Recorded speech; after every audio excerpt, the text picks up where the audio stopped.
This is the E of real estate. My name is René Stevens and my guest today is Mark Leib. Mark, welcome. Thanks so much, René. And I'm really excited being here in your Earth Light Medicine Garden. Yeah, in Somerset. In Somerset, the UK. I first will give an introduction about you, very short, and then we just move on talking. So Mark Leib is a sacred design consultant and landscape mandala builder. As we said, living in Somerset, the UK. So we got in contact through a Zoom call, Zoom presentation you gave for the Earth Energies group in July this year. And your talk was titled The Art of the European Master Builders. And that got my attention as being an architect myself. And it was full of practical wisdom and esoteric insights, and even it exceeded my expectation, as I told you. So that's why I'm here and talking to you to go further in depth, because it seems that you have some answers to my quest about the relationship between the human energy body and the energy in the land and the architecture on the land. So I want to dive into that today, so the inner and the outer environments. I did some research on the internet, so this is not the first talk you are giving, so there were several podcasts you are on, and so I picked a few points. So you have been an interior architect for about 30 years now. Yep, about 30 years, yep. And in 2008 you had an awakening experience while living and working in Australia. Yes. You came back to the UK in, I think, 2008. Yes. And worked as a designer in London until 2019. That's correct, yeah. And but in the meantime, you after the awakening experience, maybe you can tell a little bit later on, you were also studying the world of energy, because that was completely new to you. I think that the awakening was more like maybe 2006. Okay. Yeah, more like 2006 actually. So there was a period of transition from a period where I had no awareness of, I guess, the spiritual aspect of life or energy. And the awakening experience was through Taoist internal energy work. So this was maybe some of the listeners may know Qigong. And so I was studying Chinese internal martial arts, and I studied a system of Taoist. It's called Neigong. A bit like Kundalini yoga from the Chinese ancient system, and the purpose of the work was to open the channels and to create a high-powered energy body of qi for the fighting. But that's not what happened. What happened was my channels, some of the channels opened, and there was a change in my brain. Okay. And the qi went into the brain, and there was this Chinese system, they call it Shen, so the spirit. So there was an opening, and my consciousness changed, my awareness changed, and I became aware of a much bigger universe than my life had been until then. A universe in which there was energy and harmony and ancient techniques and the ability to design working with the land and the land's energy. And I then went on a period of about 2 years of non-stop research, looking and reading hours and hours a day. In the end, this period of transformation, this period of a state change, a shift, I was not the same person again. And then I realized I could then find a new way to design, a way in which was based in the land, based in the principles, the sacred principles of the universe. And then I finally found my teacher, and we'll talk about that later. Yeah, we come to that because it must be quite a challenge, I think, when you get such an awakening or such experience, and then seeing that the world is not as you thought it was, and then, but you are still in that world, the previous world, and studying. So how did you cope with that? So you were studying the new direction, but you still had to function in the old ways. Yeah, I was in two worlds. Yeah, like finding my way and working in a conventional commercial way, and doing really great commercial work. I'd come back to London and was working for a fantastic studio, doing world-class design work, but then in the background I was looking and changing. You know? Yes. So it was like leading two lives. Yeah, and it must be also a challenge, I guess, that so the average designer is not in this spiritual world, or that connection.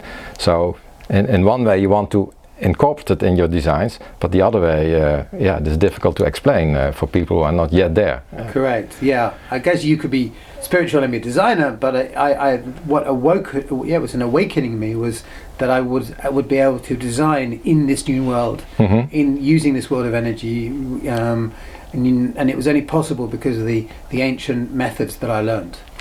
Okay, and then how did you meet your teacher? That was in about, I think, 2010 or something. Yeah, I did quite a lot of research, and then I didn't know what I was looking for really, and then when I saw him, I was like, that's it, that's the guy. But he had no website, and still has never had a website. I think I read one article, and then I spent maybe 1 year trying to find him, sort of like looking in different places and asking different people, and I finally found him. And he's a remarkable man. His name is Dominique Suzanne, and he's French, and has been studying and training in the European tradition for over 40 years now. And so when I first met him, it was online, but this was like 15 years ago, so the technology was not quite the same as it was now. So we first communicated, and I could hear him but not see him, and so the first conversations were very tricky for me, because I was trying to learn this really complex system without seeing him and listening, and it was quite very hard. Yeah, what I'm curious about. So you have the how did he get the knowledge? Was it oral? Did he have a master as well? Yes. Yeah, it's an oral tradition. Yes. So the history is that the tradition, the master builders, they were a lineage that had been retained. The knowledge base had been retained in Europe, in France, for about 1,000 years, and his teacher had studied. He had two masters, and they both studied with the last very traditional master. And in France there are these guilds of craftsmen, craftspeople, and this very specialist design knowledge, harmonic design knowledge, had been retained within one guild, and it was actually the carpenters. And because they have a very strong tradition, and they're very very organized, the knowledge was kept very very securely. It was actually very secret. And in about the 1960s, the master, his name is Raoul Vergès, he decided it's time to. There is no need for this to be secret anymore. They weren't building churches because they'd been working for the Catholic Church for hundreds of years, and there wasn't so much work. And he realized that it was time to make the knowledge open. And I think it's interesting because around this time, the 60s to 70s, many of the world's traditions that had formerly been, the indigenous nature-based traditions, decided to share all their knowledge, whether it was from South America or Russia, or all the information started to come out. And so he was part of that impulse. And so then he started to teach. He taught my master's teachers, and then this was an oral tradition. And then for about 40 years there was a process of from about the 60s to the year 2000 of studying the methods and also doing research. And they traveled around France collecting the pieces together. And there was Dominic has two masters. One was he was a veterinary, but a vet by profession, and the other was an engineer from CERN. And they did a lot of very deep research, taking the old methods and then making them accessible and really analysing them. And so then Dominic passed that on in the same oral tradition. So everything was oral, and I was taught in the same oral way. Okay, So you were like an apprentice with him for some time, or it was just online? Correct. It was online to begin with, and then he came to London. I brought him to London. We met, and then several years later, I brought him to the UK. We did two or three workshops in England, and we did some teaching. He did some teaching, and then we built some projects, and that was around about, I think, 2016, 2017. And that was the first time that he'd taught in England, but he taught in South America and France and America a lot before that. So this is the first time in the UK. Okay, because in that time frame, so just before COVID lockdown hit us all, you started your own sacred design studio. Well, no, not quite. So there's another bit there. Around about 2017-18. Then I undertook the full training. So the apprenticeship had been over several years, and then he started to teach professional training, which is 3 years. So from about 2017 to 2019-20, and actually the end of the training was in COVID. So it was that period, and then COVID began, and I finished the training, and then I sort of commenced my own work. Pretty much the 2021, when in COVID. Great. Well, it's always great to hear these stories, how it happens, because quite a few people make the shift from a left brain business profession, and then all of a sudden something happens, and then switch the other side also on, and then they're balanced again. Let me see.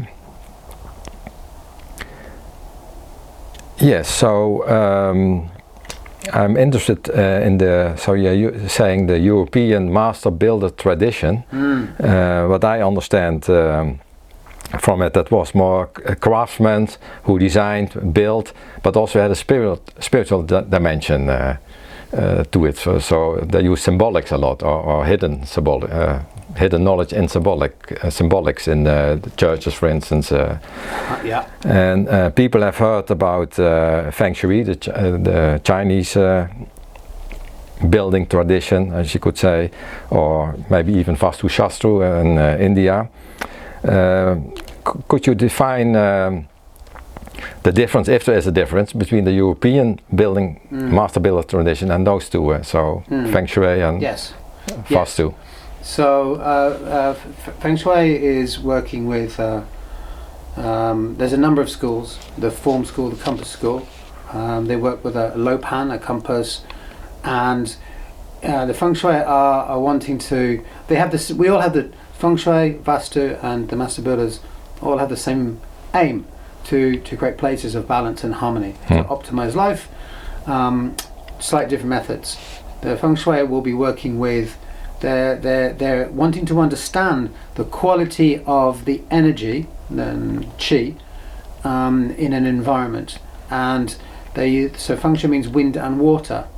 So they are looking to balance these forces, and in spaces they're recognizing the different flows of qi in the environment and how it affects spaces. The master builders work in a slightly different way, where we are looking at beginning from the earth, looking at the qualities of the energies in the land, and then we then harmonize the land to bring it into balance using acupuncture on the land. Very much like the body. I'm sure we'll cover the relationships between the land and the human body later. Yes. But then the uniqueness of the master builder's methodology comes from the ability to harness the rhythms of the sun and the moon, and this then provides information that is connected with the land. So classically it's called connecting heaven and earth, and the connection between the rhythms of the planets and the energies of the land combined together will then create this harmony. So it's a quality that can be used anywhere, because we're using these rhythms that are outside of the planet and working with the latitude. And then Vastu is there's a relationship to Vastu, which we'll come to in a while, I'm sure, as well, because there's a really nice connection between Vastu and the European tradition, that the Vastu then work in a similar way, understanding rhythm and also the 5 elements: earth, air, fire, water, and ether. We work with them as well. It's just with Vastu, they work with quite a lot of rules in which there is orientations to particular directions. We work the directions as well, where they ascribe particular qualities from their main mandala, like a map of locations, which then ascribes qualities to directions and characteristics and practical applications. For example, if there's a home, they would then say, we want the kitchen on this direction, the bedrooms on this side. We don't have, in the way we work in the European tradition, we don't have such rules in that way, because they're understanding the landscape from a Vedic and an Indian geographical context. Exactly. And also from a Vedic and a religious context, in terms of what are the qualities of energies the pranas created in it, but also they have an overlay with I say their own cosmology. So whereas we have something which is more, our cosmology is more to do with the directions and the planets, and even though it comes from the Celtic tradition, which I'll talk about in a moment as well, it's more about the quality of the land rather than other overlays, symbolic or religious. Yeah, I think that's a good point that you make, that it is to start with a different climate, a different position on the globe, but also the culture and the meaning that culture gives to certain things, that we give a different meaning, or sometimes the same, but most of the time different. And so, in my understanding, you cannot just take Feng Shui and then implement it over here. Partly, but not one-to-one, Yes. I would say. It's interesting. I had a conversation with someone maybe a month ago talking about you can heal with, for example, Chinese herbs. And this person was a healer in the UK, saying that they, as a healer, they would rather use herbs from this land to do the same job. So with a great reverence for the expertise of the Chinese herbalists, but they would rather use the herbs from this land to still get the results with that knowledge. So it's, you're right, it's just the same. Yeah. Let me see. We covered that.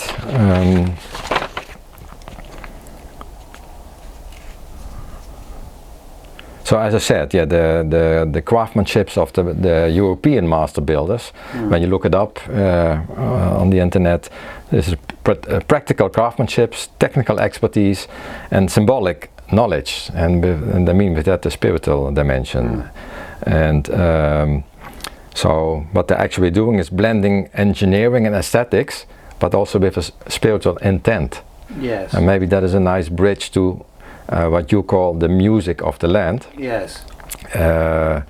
Maybe you can elaborate on that a little bit, what that concept beholds. Yes. So the technicality, I guess the core of the tradition comes from a method called solar geometry.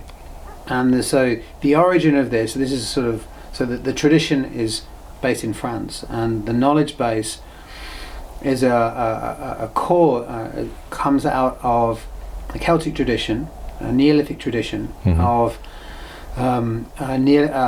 megalithic building and geodesic measurement that began in a place called Crashuno.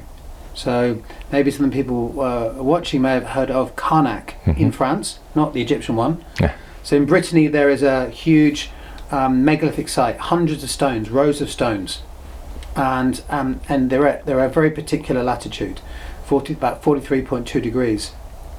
And in Brittany, in this location, 4,000 years ago, there was research undertaken of observation of the planets. So as well as these rows of many stones, hundreds of stones, there are, I think, two cromlechs. So cromlech in French is a stone circle, but there are two stone rectangles, and so it's called the cromlech of Crashuno.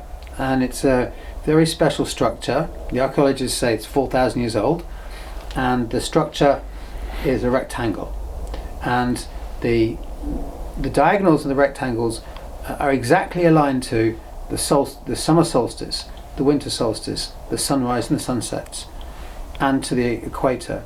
So in this location, they were using observation of the longest and the shortest day of the year, in using the solstices, and map this information onto the land.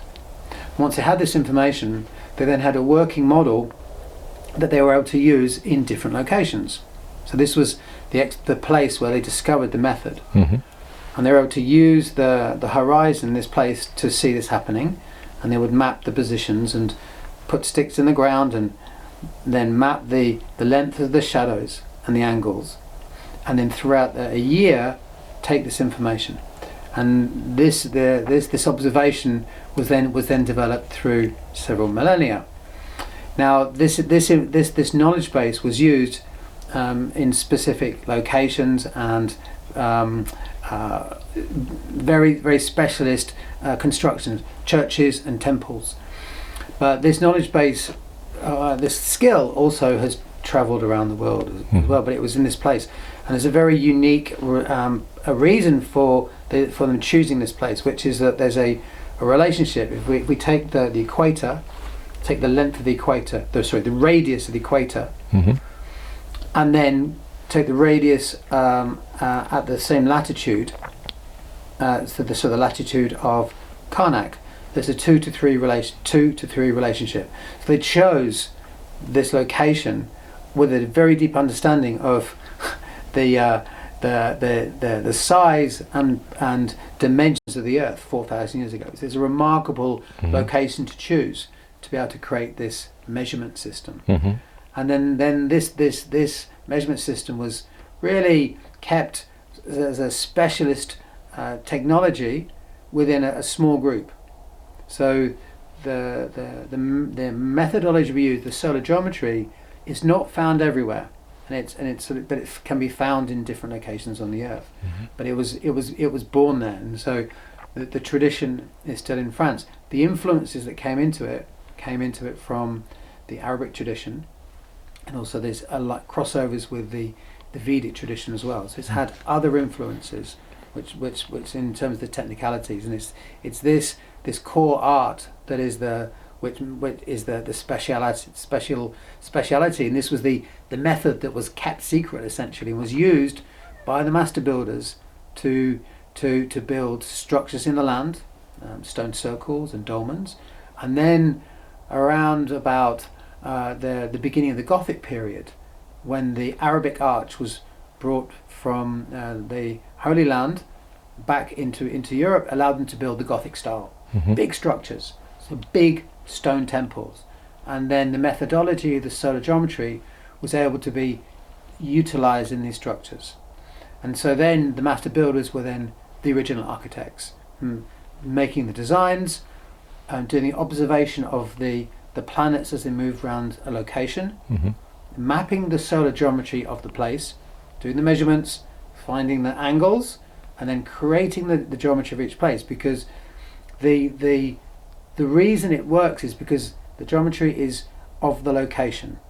So the geometry, the information that you take from the shadows, the movements of the planets, is for that place. So if we take it in Somerset here, the information that we gather would be different in mm-hmm. Krishuna or different in Reykjavik. Mm-hmm. So they then gather specific information and then build with that information, and then so that then they would then be gathering observing the planets, then measuring the energies in the land, choosing specific locations of configurations of Earth energies, and then making the designs, and then instructing the design of the temple, the cathedral, to the masons to build. Yeah, in the old days, the architect it was a much broader profession than nowadays, with all the specialization, and actually it is hollowed out. They also did the dowsing themselves and found the spot for whatever purpose they were looking for, and what I thought was also happening, that it was indeed locked away or hidden, and I thought it was in the Freemasonries they had also hidden a part, maybe still. But is there a connection between the Freemasons, this builder tradition? Yeah, as I understand it, the master builders were the forerunners, because they had inherited the pure building and design methodology and the solar geometry, and then the master builders were then doing the designs, and there were different master builders from different cities in France working with different. They worked in schools and with the guilds. There is a crossover then in terms of the information, the work the Masons were doing. And I don't think necessarily that the master builders were Masons. They were temple builders.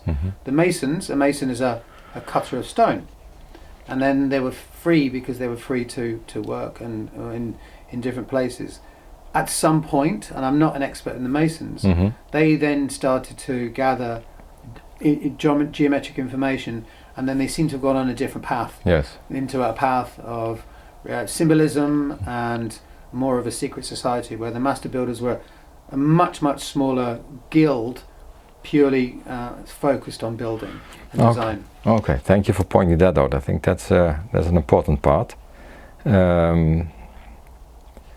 So music of the land.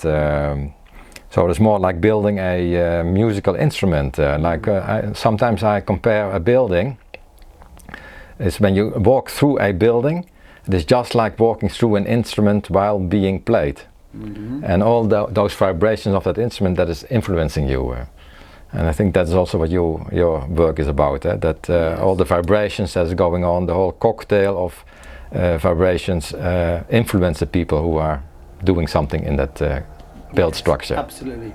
So there's the music of the land, which as I call it, which is the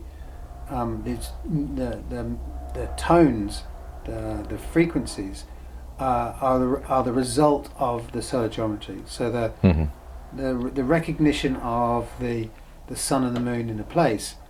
The best analogy is like a horoscope.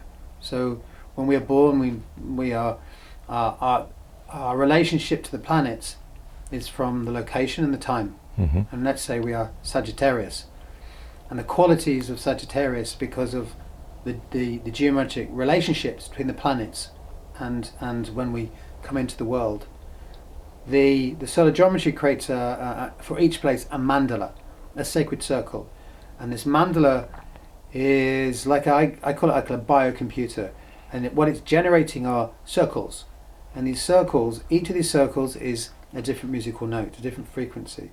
So if I'm doing a design, I make the mandala for the location. So for here, I would make the mandala for here. This will then give me these frequencies, and I can then work with them and then build with them. So when we're building, you're right, like we're building musical instruments, whether it's using stones of the land or building them into architecture. We're really using the really core of the work is that we're able to calculate the frequencies of each piece of land. So where we are now in Somerset, let's say let's say the frequency or the quality of the musical note C, which relates to Earth, like the root chakra. Let's say it was 1 meter. It's not, but let's say it's 1 meter. But let's say then we went to Paris, it might be 1.23 meters, because it changes with the latitude. So what that means is, in each location, there's the musical note changes. It's like the quality. It's a bit like the quality of a nation. Like the people in Scotland are very different qualities to the people in Paris, and so the frequencies of the land also change, and the relationship between how the sun and the moon relates to the earth. And the solar geometry, the genius of the builders was to understand and to be able to calculate those frequencies. And I think that at some point in the past, when they were building it, or they were building the system, as well as the method of observation, there must have been a deep spiritual connection to the land and also into the cosmos. So there's a relationship between the music of the land of the builders, with that of the Vedic music tradition, and the notes of the Vedic notes and the Vedic ragas match exactly to the master builders from Europe. And if you know about the Vedic tradition, they have an incredible sound science. I think it predates the Pythagorean tradition. I think the musical harmonic system on Pythagoras, I believe it was actually in the Indian system that got developed. And if you look at the Vedic texts, the most ancient texts, the rishis, the enlightened masters of the Vedic tradition, would go into meditation and then would recognize these different frequencies and qualities and bring the mantras down. And I think at the heart of the master builders' knowledge and understanding, there must have been that deep meditative and connection to the spirit of the land itself, but also to be able to go into the consciousness of the planet and recognize that these frequencies exist as part of the Earth's energy body, and they change with location. And then, in the same way that they were able to choose Brittany exactly to know that place would give them a very particular quality. This had to be done through very deep meditation, and to be able to go into the consciousness of the planet. Yes. Try to summarize this in my words. So I think it was Einstein who said that everything is energy. This is energy, this is energy, even colors are energy, sound is energy, and energy is vibration, so movement. And you have, just like colors have a certain frequency, so there's all vibration, but a certain frequency, and the frequency of red is different than the frequency of green, for instance. So that's what they call quality. So the quality red and the quality green in colors is easier to explain. But so you have also qualities in sound, and that's what you're saying. And besides frequency, so frequency is I think the movement per second. Like this. But you also have amplitude, so you can like this, but you can also like this. So, and the amplitude, in my understanding, is the amount of the energy. So that means that you have strong spots and weak spots, as I know from your training. Maybe you can address that in a minute. So when you're talking about music of the land, there is a certain vibration, so movement, with a certain frequency, so the cycles per second, and a certain amplitude. So I think in Stonehenge or Avebury or Gaza pyramid, there's a very big amplitude because there's a stronger energy on that place. So the frequency may be the same, but the amplitude is much higher. Yes. So that's all correct. There's another layer to it. Okay, tell me. Which is that if you go to a location, and let's say we go to a sacred site, and the sacred site is feels like it's very powerful, a lot of vibration, very high frequency. This is a result of the relationship of the different earth energy channels that are there. So in the same way that we have energy channels in the body, the meridians of the Chinese organ system, the land also has these channels. And the more you have of these channels, the larger they are, then when they cross, you can then have places that have a lot of frequency and a lot of amplitude in terms of energy. Yes. And so people are attracted to these very high vibration places, sacred sites, for millennia, all humans have gone there for ritual bathing and for ceremony, to go into chambers in the ground, and then using sound and herbs and different things to change their states, or whether they're for meditation or many different purposes, but all to do with to create a deeper connection to the higher levels of consciousness, and the high frequency of the place will allow them to do that. And then they would then build structures, which then those places then became temples through a new technology like building. Now, that's all. That's based on the energy of the place. The master builders, what they discovered and saw was another layer. So the frequencies that we work with, which come from this recognition of the planets. So the position on our planet in accordance to the other outer planets. Correct. Okay. So, exactly. So this is to do with the latitude. So let's say we are here in Somerset, and then we continue along this latitude line.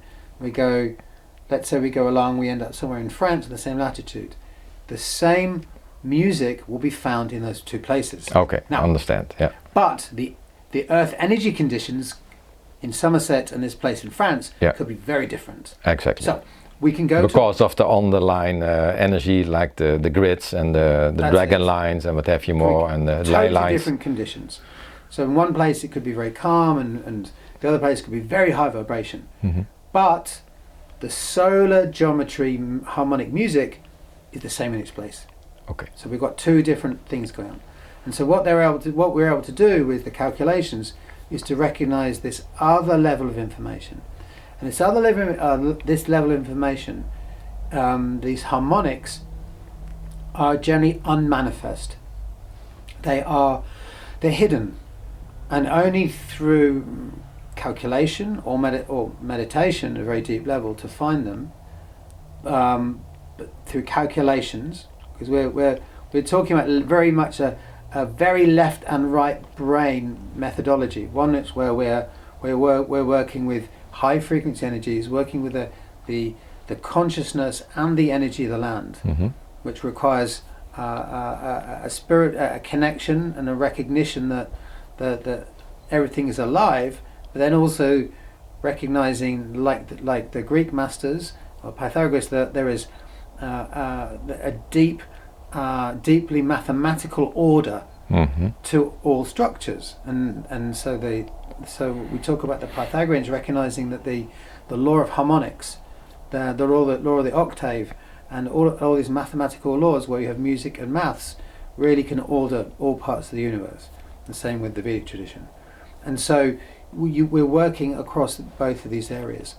And so if we're investigating a piece of land, we could discover this through deep consciousness connection, or through observation, the scientific and the spiritual.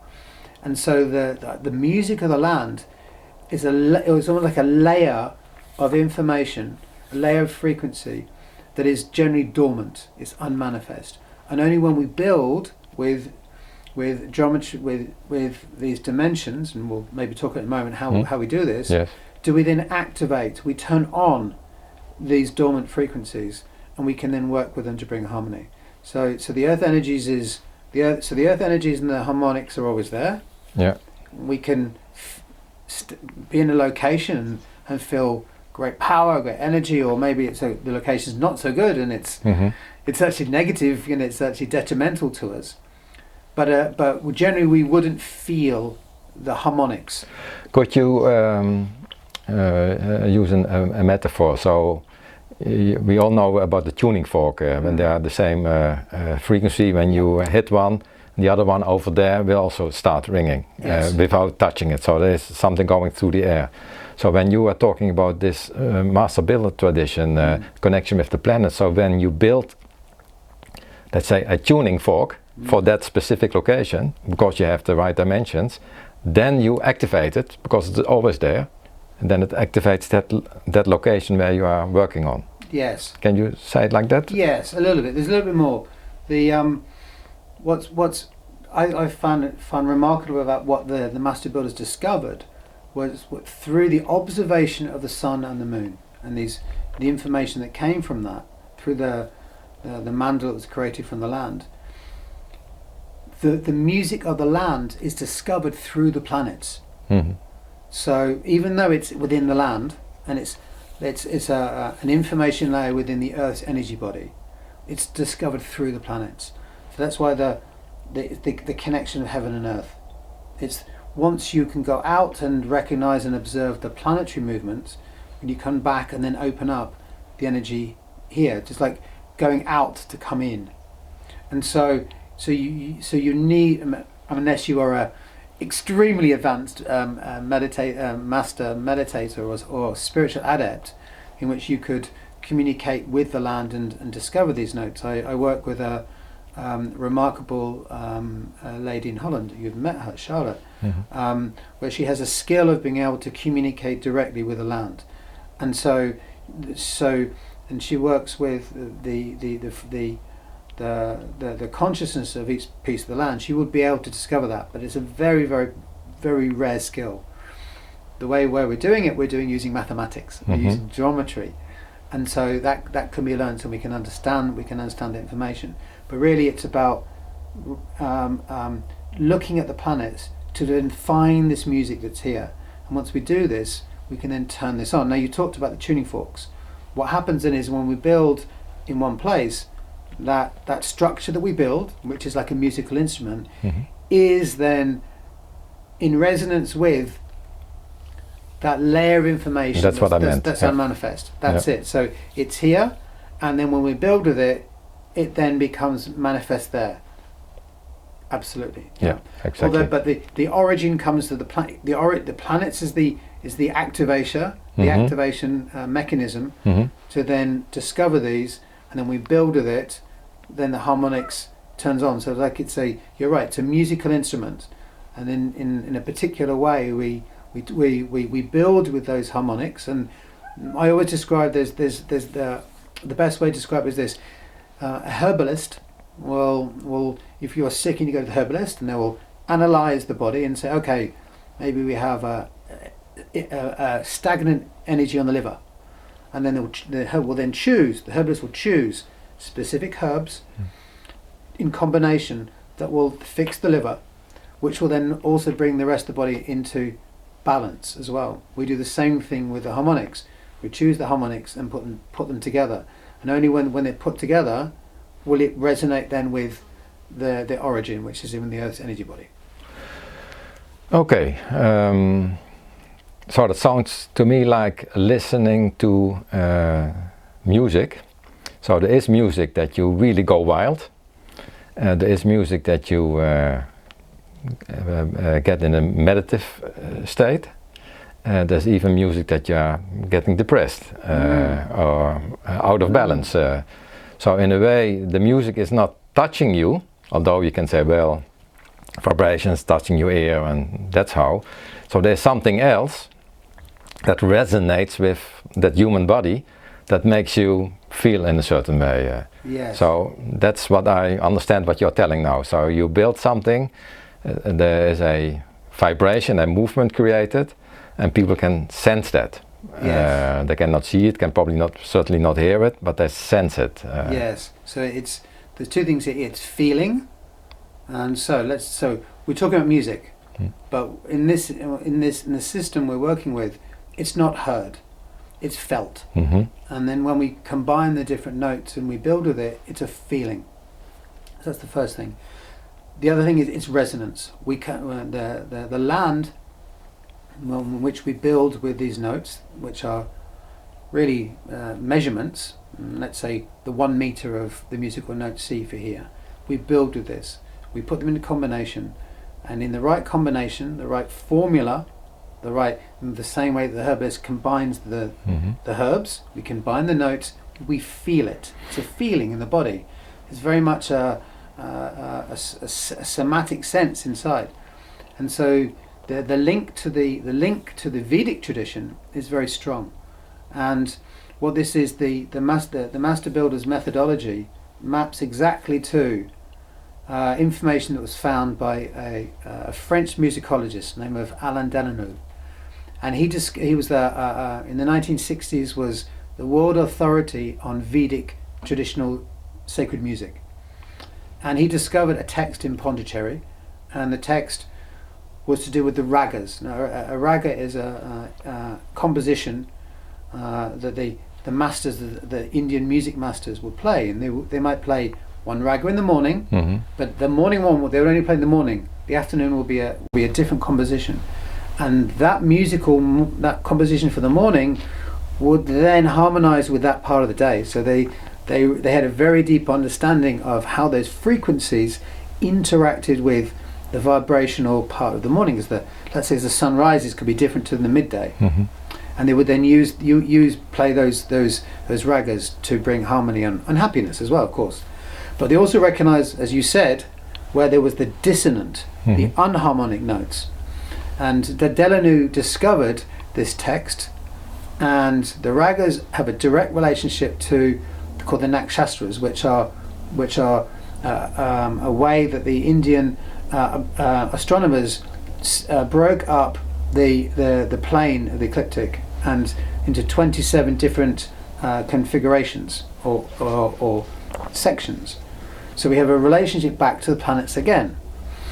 And it was discovered, he discovered this, and then this knowledge base, this way of working from the ragas fits exactly with the master builder's work. So at some point there was a crossover, and whether it was the at a much older period, maybe even millennium, many thousand years ago, and because the Indian tradition is very, very old, this deep understanding of music and the vibration of sound being so they call it Nada Brahma in Indian, which basically means the world is sound, but also Brahma is God. So God is sound, but the world is sound, and that's the foundation of this system, this cosmology where everything is vibration. I think in the Bible is also something. First there was the word or something, so sound, I would say. That's it. And that brought everything in action. That's it. So I can imagine that maybe some listeners think, my God, this is too much woo-woo for me. When I hear such a thing, my reply is always, all of us, we were once in love, hopefully you are still in love. The moment that it happened, you knew that you were in love. So far I never have met or heard about anybody who thought, well, let's go to a doctor and do a test, am I really in love? So when love hits you, you just know it. I think this is the same what you are talking about. When right. You experience the feeling, and that's enough because you know. Yeah, it's not an intellectual experience. Exactly. You feel it in every cell of the body. Yeah. And this is you're exactly right. This is the same. We feel this, and so we're working with music, and so really. I had a conversation with a client only 2 days ago saying, how do we describe this work? And this is like sound healing for the land. Exactly. You know, if really this is what we're doing, it's or sound medicine, recognized, which is also vibrational medicine. It's now got very large, and I know that you've interviewed John Stuart Reid, who is like the expert in cymatics, where we're seeing the images, we're seeing these patterns, and so we're actually doing the same thing when we're working with this. You see the patterns. I did a talk at the British Society of Dowsers a week ago. We mapped out one of the mandala patterns, and there was one of the participants was following the dowsing rod, mapping these sort of interweaving and like figure eight patterns. So like almost like flowers coming from just a square geometry, and which is very much like the work, the cymatic work, where you get to see these incredible, constantly changing images as the frequency changes. So is these frequency changes that we feel. I'm in love. I'm not. Now I move from love to balance to anger. They're frequency changes. So you're absolutely right. So what we're able to do is we're able to build and design and then build with the specific frequencies of location. And going back to the inharmonic notes, we don't choose those. We only use the nice ones. Yeah. But then also the dissonant notes, the unharmonic notes, are everywhere as well. And so if we're building a house, for example, and we build a wall and it's a bad musical note, it's in the building, and so we could have lots of lengths which are not harmonic, and so these are not. We don't hear it, but our body feels it. So we come into resonance with with these unharmonic notes Yeah. at a very deep level, and that gets into ourselves. Yeah, coming back to the analogy that I made earlier, that a building is like walking through a building is like walking through a instrument while being played. So in the cavity of a violin, for instance. So actually, what you are doing is making a symphony of vibrations, of movement, but with built structures. Yes. And using what is already there, like the energy lines in the land and the connection of the specific spot, the specific location. Correct. So the components would be, so the masons, after they would build the structures to the designs, they would actually tap and tune in the same way that you would tune an instrument, would fine tune the building, and sometimes put sandbags in to change the resonance, so that you know, if you're making a church, it's a big musical instrument. Yeah. It really is. You know, that was the purpose, to be able to resonate sound from the organ or the singing, and to create a space where there's a place for transformation. We can do the same for homes, but without the big organ. But we want to be able to tune that space, and so when there are structures that are designed, aligned to the planets, aligned to the land, with a location on beneficial earth energies, because these energies are coming into the space, we can then create really harmonious spaces. Yeah. So as opposed to a space that's been placed without a recognition of any of these things, and it just doesn't feel good. Yeah. So you use what is already there, or mitigate when it is not beneficial, and then you activate the spirit of the place or the music of the land, whatever you call it. Okay, that is. Then I can imagine that some say, I can imagine that this works when you start from scratch. You are free to choose a location, and you are free to build whatever you like to build in whatever way you like to build it. So there are restrictions anyway, building regulations, but you also have existing buildings. So now, what to do with an existing building? So you have a home, or you have an office, or a school, and you want to harmonize that space. Well, we have one way to work with any existing building, because most people don't build new, most are renovations. Exactly. There is a process, and there is a very effective way to be able to apply the geometry, and this is putting the mandala, I call it the solar mandala, over an existing building, around a building. If we have the land, then we place the template of this mandala. It's actually a rectangle, and this rectangle is that unique combination of angles and lengths of the location around a building. And it's a bit like it's like putting an app into a phone. We take the information in the app, put it in the phone, and the phone's then going to work with that new information. We're placing this template, so that this is really like a sacred geometry template of the land. We build it around the building, and then we can build it with big stones, or we can build it with planters. There's different combinations of means. When we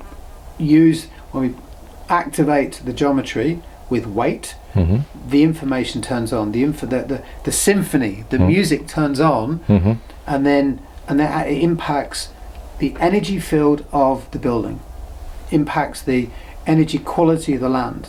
So the frequency of the building is raised up. It then creates to a different quality, different higher quality. Yes, exactly.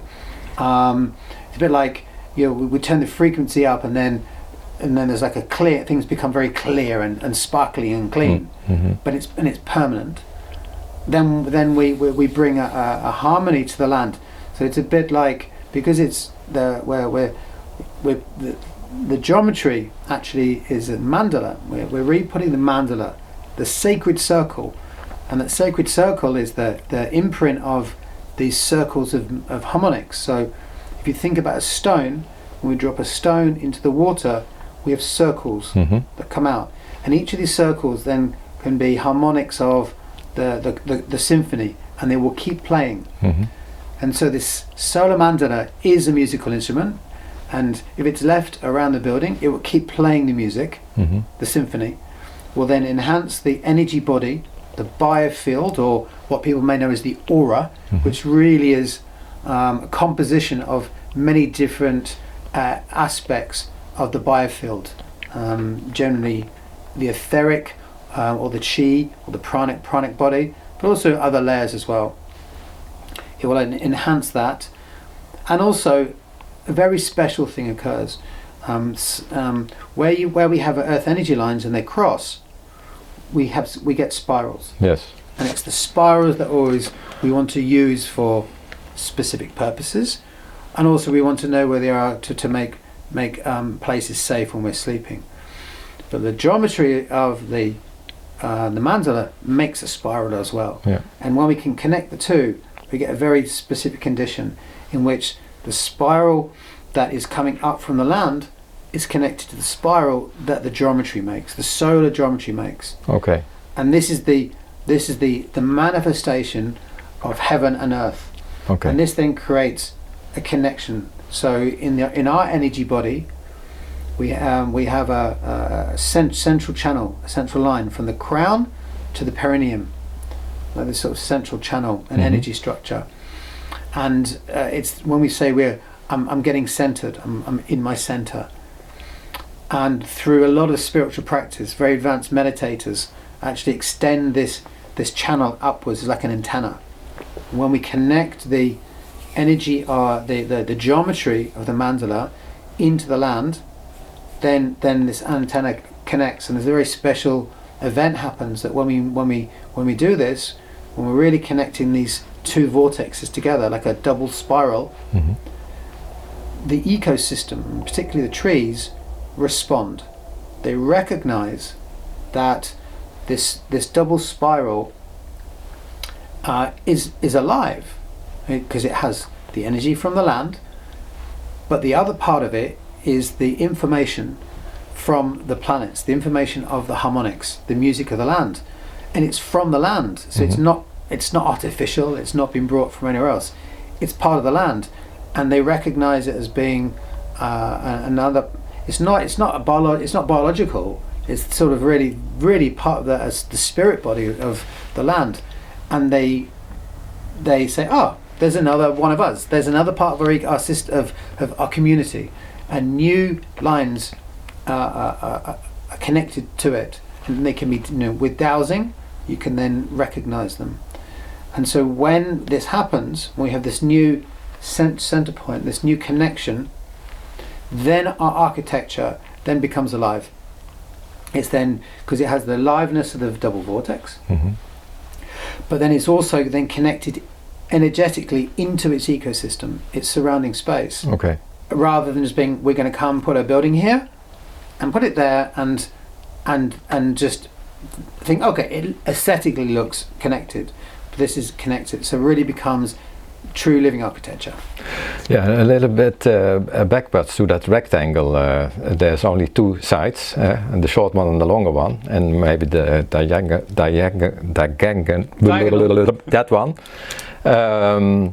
So when you calculate the notes of the land, so do, re, mi, fa, sol, la, si, you can only choose two.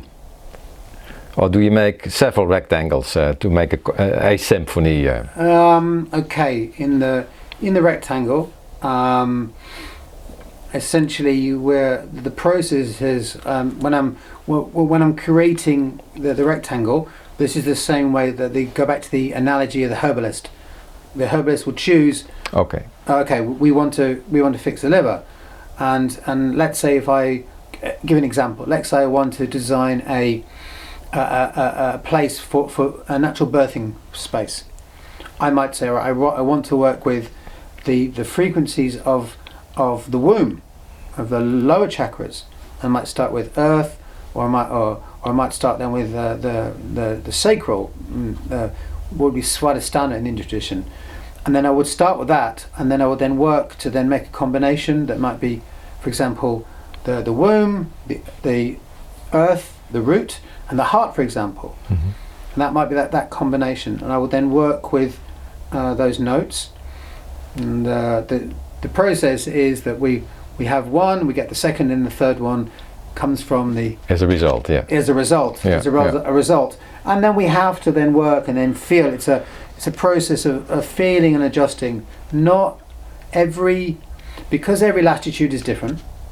So let's say I might get one musical composition for Somerset here, but then if I go to Paris, it might not be possible to get that because of as the latitude changes, the notes change. Yeah. So you can so this is the uniqueness of the way it unfolds, is that each location has different solutions. Yeah. So And probably there's also a interaction with the existing Earth energies, which also have a frequency and.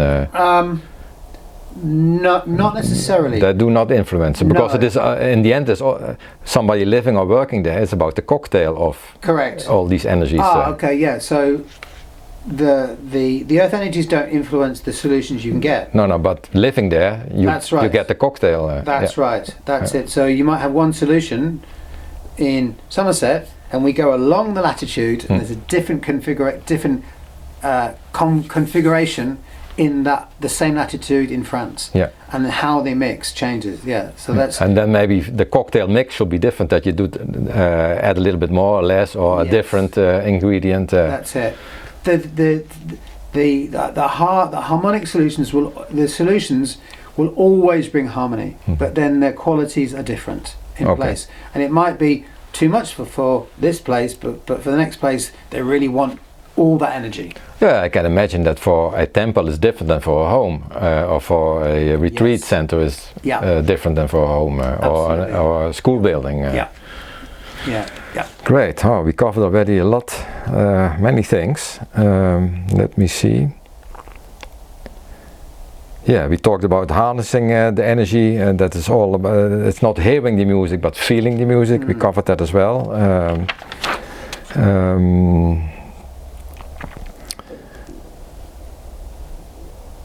Yeah, we also covered how to apply it in modern times. So it's an ancient technology, ancient science, but you and your master figured out how to translate it in our modern days. This was one of. He was an engineer at CERN, and then they figured out how to take the methodology, which is thousands of years old. Now, so you would have it. So it's based on observation. We observe the sun and the moon, and we need the angles, the solstices. Yes. To get that, on the summer solstice, you have to put your post and then measure, and then look up and then measure. But if it's cloudy, you've got to wait another year. Yes. So obviously that's not practical. We can't wait a year if we've got a job to do. Yeah. So we have a way of calculating them now without having to go to the place and do and literally observe. But it's still it's the same way, but we don't have to wait. Yeah. We don't actually have to go there and observe. No, so it's all about shape power, and that has everything to do with angle. So a slightly different angle has a different quality, or different vibration, different frequency, amplitude. Maybe to end it up, there was another thing that really struck me hearing your interview that I referred to in the beginning about the Russian pyramids, because I also saw these episodes from Wilcock. Was it 10 years ago or something, and I thought, oh my god, this is interesting. I want to build a pyramid and do some experiments. It has not happened yet, but you are doing it. Yeah. Oh, you did it already. Yeah. Can you share something about it? What is it, the pyramid power from the Russians, and how are you applying it? Yeah, so we actually did the tests here with it. So I looked at the Russian pyramids. So for people who may not know, the people know the Giza pyramid. It's sort of the angle's 51 degrees. But the Russians, there was some Russian research undertaken in the 1980s, the 1990s, and they looked at well, actually it came from, go back a little bit, there was a Russian researcher, amazing scientist called Kozyrev, Nikolai Kozyrev, and he discovered something called torsion. So torsion is twisting, and when this and he discovered basically this motion of twisting to do with time. It's a very complex subject, so I'm just going to Yeah, give the overview here. And what they discovered is what those ways to create this time twisting energy with shapes. And then the top two structures or forms was the pyramid and a cone, and like a cone shape. So truncated cone. And the Russian pyramids were then developed, and they built some very big ones. So that they spent 20, 30 years building them, and then experimenting with these shapes. And so the Russian pyramid is sort of almost like like a 1-to-2 ratio, so very tall. And what they actually utilized was the golden ratio. We've not talked about this today, but the golden ratio being a 1 to 1.618. Most people will be familiar with it. The credit card is this proportion, and Leonardo da Vinci showed this in the Vitruvian Man. And when we look at the distance from the finger, knuckle to the finger, and then from the finger to the hand, and we are built the golden ratio. And the golden ratio is a transcendental number. It just goes on and on. It never ends. And it's my understanding is that it's a spirit. It's a spiritual. The rate that the number is like the code of this spirit of life, because it's within all of life, and the trees and fractality and all of life. Now they took the ratio and then created this pyramid and had remarkable effects. Many incredible things happened. Plants grew better, and they would put it over an oil well and they got more oil, and from the Wilcox work, quite remarkable things occurred. So we built some here, and we did a really good test for about 3 weeks, where we had seeds out in a polytunnel, and we had different conditions, and we had a control, and then we had one where we just gave love to it, because we talked about the frequency of love, and the others we just put under the pyramid, and then we had a fourth or fifth one as well.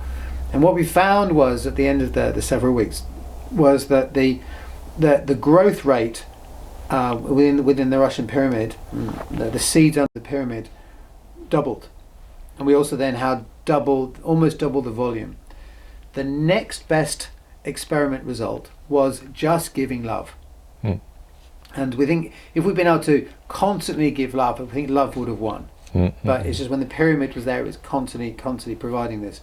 Now this is the shape power, and this is the result of the shape of the pyramid, which then is able to then create a field of these torsion waves. And this is a very big subject, but essentially the understanding of pyramid power has been known about in the West for about I think probably 90 years or so. There was a French engineer went to the Great Pyramid and then saw rats inside the Great Pyramid that were mummified. They should be rotting because it's so humid. And he went back to Paris, and he then built a scale model of the Great Pyramid, and then I think he put a dead animal in, and the same thing happened. He's like, wow, what's going on? So he recognized that to do with the angles, and there's particular carrier waves that are created within the angles, and different shapes create them. And so the Egyptian builders were masters of this. Now, interestingly, all of this research was undertaken in a tradition called radiesthesia, which is a French and European and French and Swiss tradition. So it's actually French and Swiss scientists and engineers really looked into this, and they went in very, very deep, and they discovered many things. And so it's a remarkable art that I use in parallel with the master builder work. The master builders are working with frequencies of the land, and this then is creating frequencies and energies, but actually really carrier waves through form. Shape and form. So together, they're two very aligned parts of the sort of very esoteric building science that we've been talking about. Yeah. So they work very well together. And then another aspect, which is probably more than the scope of today's talk, is then symbols. And then there's an art called radionics, which really is the recognition of how we can create symbols and geometries, and how that information can exist locally and non-locally. How the information can then be transmitted, where the universe is holographic, the information is everywhere, and how these symbols can then be used to heal and for different purposes. When you combine all these things together, you can then really, this is when you can then utilize the energy of the place, utilize the harmony of the place, and your symbols can then be interacted with in different locations, and then you can start to then have really very interesting impacts and effects across distance and across different groups. And all of these different aspects were part of the temple building art. Exactly. I think that we are living a moment in time that these things are re-emerging or reinvented or rediscovered. They were never gone, they were always there, but we are finding them now, and indeed it's a deep subject.